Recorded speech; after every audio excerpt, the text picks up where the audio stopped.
চলমান Iran Israel সংঘাতে যুক্তরাষ্ট্র সরাসরি জড়ানোর পর প্রশ্ন উঠেছে, তেহরান কি তার মিত্রদের পাশে পাবে? আর যদি পায়, তাদের ভূমিকা কেমন হবে?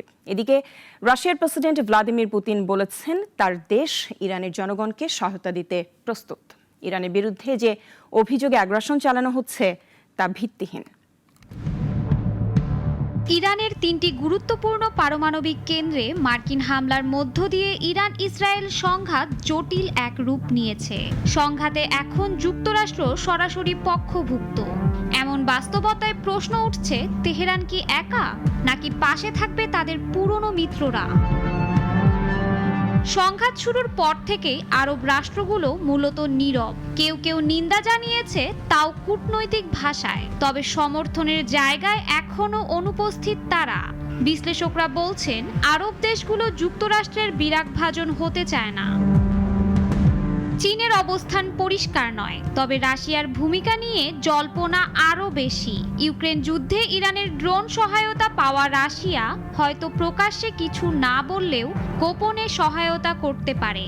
ভ্লাদিমির পুতিনের ঘনিষ্ঠ মিত্রদের একজন আয়াতুল্লাহ খামেনি। তার পতন হলে রাশিয়ার মধ্যপ্রাচ্য নীতি প্রশ্নে পড়বে।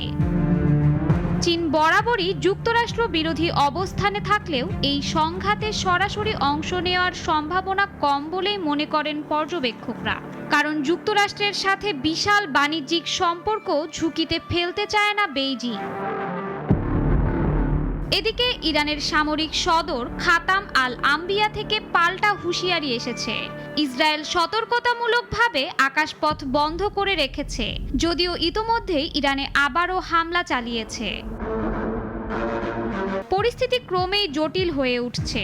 ইরান যদি আরো কঠোর প্রতিক্রিয়ায় যায়, তাতে উত্তপ্ত হতে পারে গোটা মধ্যপ্রাচ্য।